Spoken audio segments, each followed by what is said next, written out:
Fala pessoal, vou trazer mais um vídeo para vocês aqui, ó, dinâmica da Terra, né? O doutor Afonso vai explicar agora como que aconteceu a separação das placas tectônicas pelo modelo hidroplaca, tá? São coisas cientificamente comprovadas, veja só. Olá a todos! Hoje nós vamos falar um pouquinho sobre o modelo da hidroplaca. Um modelo que, puxa vida, justifica o dilúvio. Uau! Um modelo geológico, muito interessante. Ele foi proposto pelo cientista, o professor Walter Brown. E, bom, basicamente como é que funciona esse modelo? A ideia é que no interior da Terra existe água. Isso não é novidade, todo mundo sabe que existe água no interior da Terra. Como é que a gente sabe que existe água no interior da Terra? Bom, número 1, os vulcões, aquela fumaça que sai dos vulcões sai com vapor de água. Então essa água estava lá dentro. Basicamente é isso. Número 2, tem um artigo da Nature que mostra, por exemplo, que numa parte profunda do manto da Terra, na zona de transição,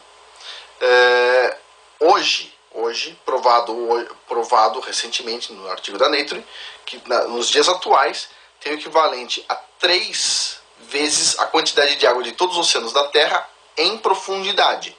Tá? Espalhado, claro. Então, basicamente, não é um absurdo acreditar que tinha água no interior da Terra. Mais água do que ainda tem hoje. Um pouco mais de água, né? Não num volume total maior.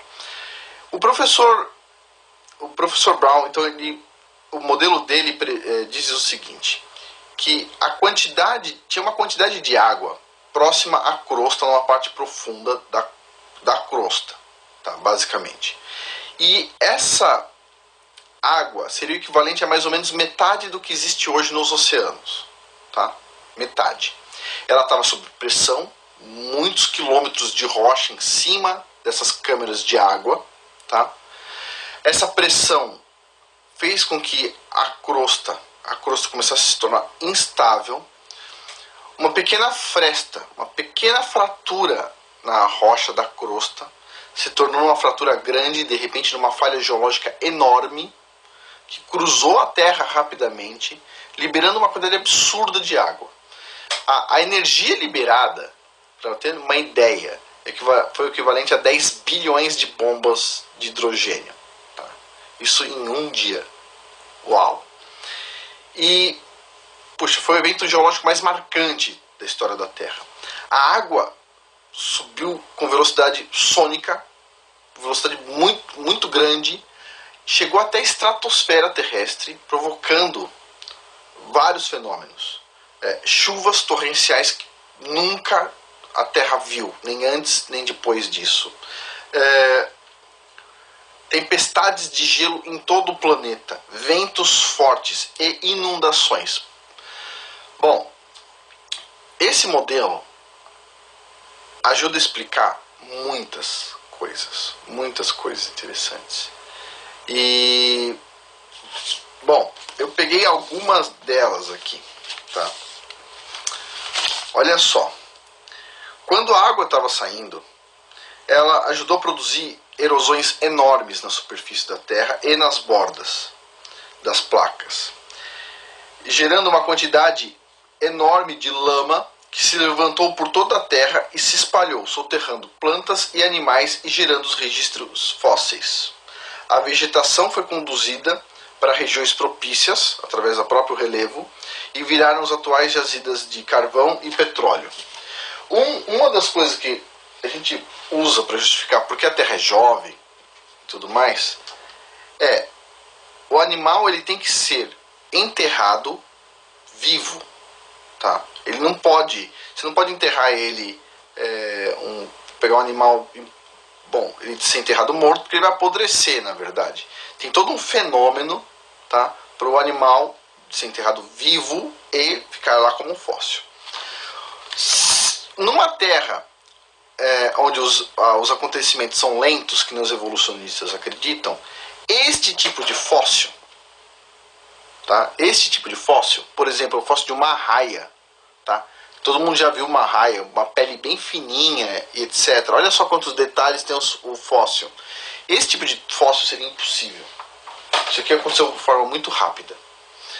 Bom, mas tem outras coisas muito interessantes. Por exemplo, olha só, uma pergunta. Se o modelo tectônico atual fosse válido, o que gerou as centenas de desfiladeiros e grandes fossas nos assoalhos oceânicos, nos assoalhos marinhos? O que aconteceu? Por que tem essas fendas enormes no assoalho marinho? Se tudo foi bem devagarzinho, por que tem as fendas? Não estou falando de fendas da zona de subducção, das fossas de subducção. Estou falando de outros tipos de fendas que tem no assoalho oceânico. E os vulcões? Por que tem? Né?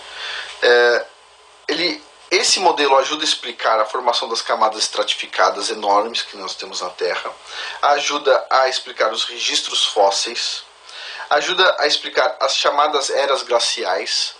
Para vocês terem uma noção, os geólogos hoje concordam, já é uma teoria que a gente discute com qualquer geólogo e todo mundo aceita bem, de que a Terra um dia teve neve em volta dela inteira. Chama Snowball Earth, essa teoria. E, bom, isso é bem aceito. Agora, o que gerou neve em volta da Terra inteira de uma vez só? Bom, aí esse modelo explica. Ou seja, a água chega na estratosfera e os cristais de gelo da água então se espalham por toda a Terra. Isso explica os principais desfiladeiros e várias outras coisas, como afastamento rápido do continente e tudo mais. Tem uma questão muito interessante que ele levanta, que é sobre o Grand Canyon, que eu já mostrei num outro vídeo sobre a da Terra, né?